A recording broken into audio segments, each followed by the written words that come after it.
What's up, Ragin Nation? My name is Alex. You're watching the Ragin Ronin review. In this video, I want to talk about Premium Rush. Now, I'm not going to review Premium Rush. I already did that in a previous video. What I want to talk about is the box office take of Premium Rush. If you don't already know, Premium Rush opened last weekend, and it's a movie budgeted at $35 million, but it only took in $6 million, ending up at number 8 in the top 10 spot of last weekend's top 10 box office take. It was just under 2016 Obama's America, followed by The Odd Life of Timothy Green, and then The Dark Knight Rises, The Campaign, Paranorman, The Bourne Legacy, and The Expendables 2 at the number 1 spot, ending up with a box office take of $13.4 million.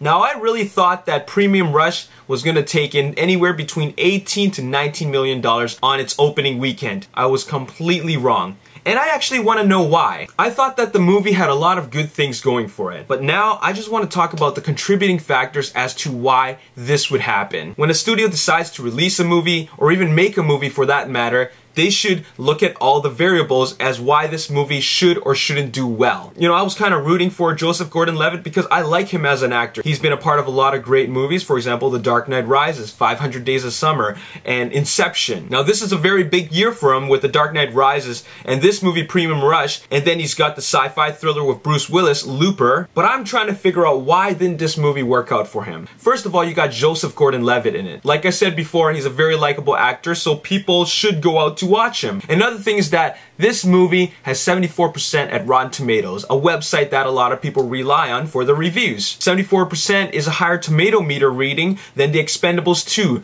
The Bourne Legacy, The Campaign. And another thing is that the trailer did a pretty good job in marketing what kind of content the audiences can expect when they go out to watch a movie like this. This movie features something that we've never really seen on the big screen. It involves all kinds of bike stunts. In fact, it probably features some of the best bike chase cinematography in traffic ever caught on film. And the movie's running time is 90 minutes long, thus giving the movie more show times in one single day. If you're tired out from watching, you know, big action and explosion fest and shoot 'em ups, then people who had already seen The Expendables and The Bourne Legacy, or don't want to see them at all, would want to see a new type of action film, and that movie would be Premium Rush. So why didn't this movie end up at the number 1 spot? Why didn't it end up with 18 million, thus topping out The Expendables 2, which only made 13.4 million? Well, I want to take the time right now to look at the negative contributing factors for this movie. When you really think about it, this movie is not going to make its money back. The production budget is $35 million. The movie made $6 million this weekend, thus it's no longer on the top 10 spot. The coming weekend, it's probably going to make another $2 or $2.5 million, and then it'll be off the theaters in 2 weeks. In the worldwide market, it only made $1.3 million because the subject matter wouldn't really be that appealing to the foreign market. The rest of the world probably doesn't understand this type of culture. Well, let's look at the negative contributing factors. It's up against a lot of big movies: The Expendables 2, Bourne Legacy, Paranorman, a comedy called The Campaign, and everybody loves a good comedy, and repeat viewings of The Dark Knight Rises. So it's got a lot of competition. But none of these movies are really making big box office dollars just because they've already been in the theaters and their box office take is just declining, which is a very normal thing. And another thing is that this movie has a 90-minute running time. And while that can be a good thing for theaters because they can cram in more showings, it doesn't mean that people are going to fill the seats. Because when you're looking at a 90-minute movie from an audience perspective, you're probably thinking, this movie's only 90 minutes. I'm paying $10 to $15. I want my money's worth. So that could be a negative variable. Another thing is that this movie is an action movie about bike messengers. I don't know about everybody else, but that is kind of cool to me.